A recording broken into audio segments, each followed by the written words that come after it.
Okay, in this session, we are going to discuss about the sample size determination. So obviously, an increase in the sample size will have an increase in the precisions of the y-bar, our estimate. Then if that's the case, the sampling cost will also increase. So we need to strike the balance whether we can afford a larger of the sample size or for a higher precisions. Because sometimes too large a sample will imply a waste of resources, but too small of a sample is likely to produce an estimate of inadequate precisions.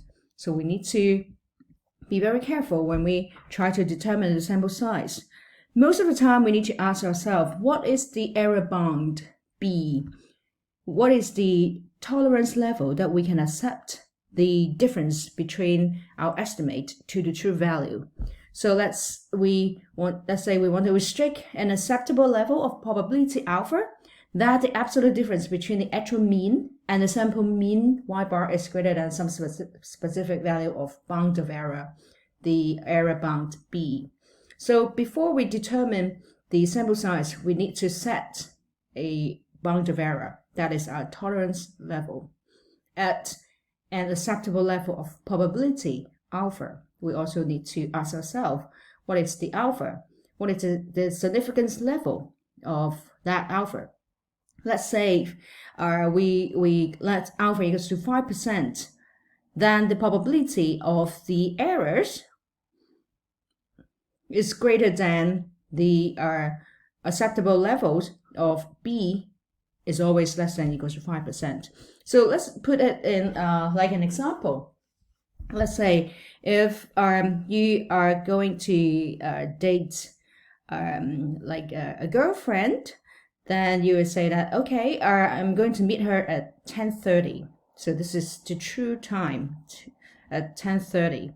So you can only accept that she is on time, but within like not if she's late, not greater than 5 minutes, then you think this is acceptable. Then you can say that the probability of her arrival time to the actual time that you're going to meet her, 10:30, the probability of her arrival is at the error of greater than that 5 minutes is only 5%.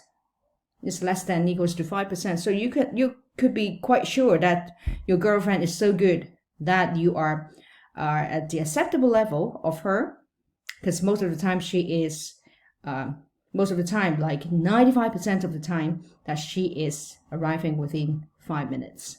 Okay, so let's continue with this equation. Our P absolute, our estimate to the y-bar greater than bound of error less than equals to alpha.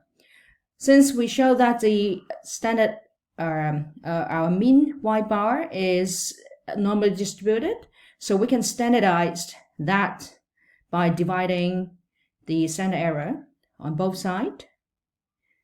So after the standardizations, we can say that this value, which is B, the bound of error divided by the standard error of sample mean, is greater equals to the critical value at alpha over 2, because it's two-sided of the normal distribution, right? So the critical value, we can look it up at the standard normal table. So the bound of error divided by the standard error is greater equals to the critical values. So put it on top, and this one go down to the denominator. We find that the standard error of our y-bar estimate is always less than equals to the bound of error, our tolerance level, divided by the critical value. So both of these value is given. So you need to determine before we actually go for the sample survey. Okay, so we set that, we call that the bound for the standard error. We call it D. So the standard error of our sample mean is bounded by the bound of error divided by the critical value. Okay. So if you recall from the previous formula, the estimated variance of y bar is equals to sy squared over n multiplied to the final population correction factor. Okay, so that was equation 3.5. Okay, so if we take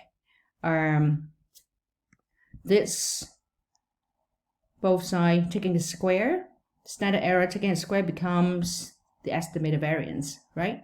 And then the right hand side becomes d squared. So inserting equation 3.5 in here, we are trying to relate something with n. This is what we want to find, right? And then we try to have n to be put on one side and then the rest of the variable to go to the right hand side. So play around with that expression, and then after a few steps we can come to equation 3.7 that we see that n is bounded by is greater equals to n sy squared divided by n d squared plus sy squared. Okay, equation 3.7, 3.8 are equivalent, because what I'm trying to do is to take the sy squared to the denominator and then just have a different expression of it. So 3.7 is more, we are going to use it more. So you can memorize that equation 3.7. So from that equation 3.7, we see that our sample size is actually determined by sy squared and also determined by d squared. What does it say? So n is a constant, so it doesn't really matter.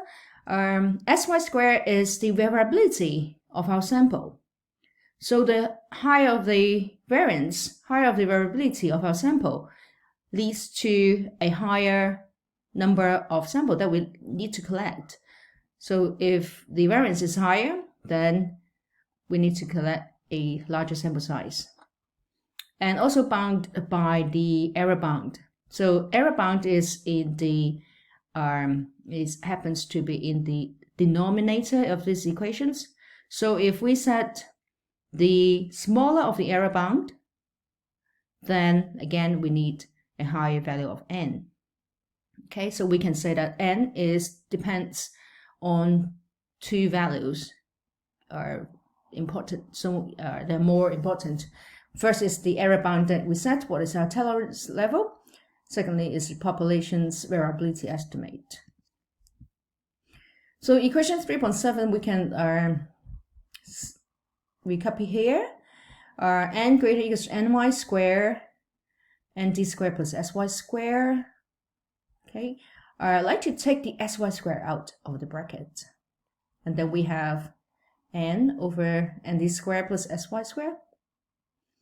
Reverse the order of the denominator and denominator. So n to come down, nd squared plus sy squared to go up. So we are having a to the power -1 out of it. Okay, so nd squared divided by n becomes d squared. Then we would have sy squared over n. So this is a -1. Okay, in this case, this is an inverse. So again, we can take out the d squared from the denominator. So take out a d squared becomes 1 plus sy squared divided by n and divided by d squared. Okay, so this is another expression of equation 3.7. So what is good with these? Just making it more complicated. So let's n naught equals to sy squared divided by d squared. If that's the case, it makes equation 3.7 easier to understand. Let's see, n is greater than n naught bracket 1 plus n naught divided by n. Okay, so we make and equation 3.9. So equation 3.9 looks a little bit easier because we have N naught adjusted by N naught out of capital N. So this is the equation for our sample size. What good about that?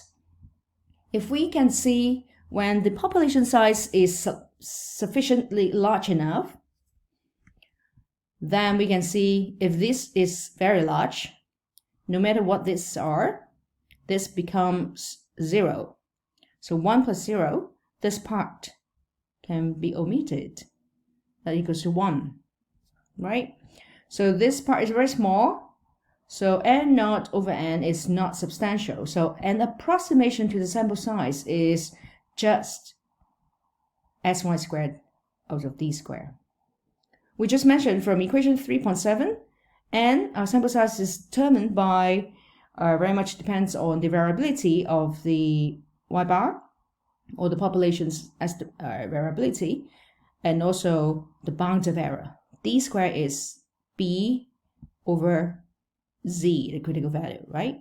So critical value is a constant, then bound of error is also matters. So this equation 3.10 serves as a very good assessment for our sample size determination. So let's say if we go to go for a field site visit, then we want to your boss asks you, what is the sample size needed? Then you can basically just think of what is the estimate for your variability of sy squared, and what is the tolerance level, what is the bound of error, and what is the critical value. Then you can quickly calculate N naught, and then we can come to a quick estimate of the sample size. Okay. So we have a very quick estimate of the sample size, but when you're back to office, you may want to say that, okay, I have that N naught to quickly answer my boss, but I want to be more precise. So I put it back into equation 3.9. So N naught corrected by 1 plus N naught divided by the true population size. Then we can find the actual, or what we really need for the sample size. Okay, so suppose that the true population variance is known, so sigma squared is given. Then we can also derive the equation 3.11. Okay, and that's very much like how we do that. So the variance of y bar without hat is equals to sigma squared over n multiplied to the final population correction factor, which is n, capital N minus small n, divided by capital N minus 1, right? So with the same procedures, with the same moving around, then we can find that if sigma squared, the population variance, is given, then the sample size formula is defined by this. Very similar to 3.7, but there is an n, and there is an n minus 1, and sy squared is a sigma squared. Okay. One more point is that most of the time we would just stick with 95% confidence, so which is alpha equals to 5% significance level. So we set it equals to 95%, so the critical values is 1.96. Sometimes a quick calculations, we just let that equals to 2. So the D, the bound for standard error, is actually the bound of error divided by 2. So for a very quick assessment, very quick calculation. Okay. One more thing, one more point is that we might find this is very interesting for equation 3.7 that I emphasize this is being used most of the time. Okay, imagine that we are going to conduct a sample survey. Then the question is, the first question we ask is actually determining the sample size. We would be determined on the sample size before we conduct the survey, then we can calculate sy squared. So how can we have sy squared to be substituted into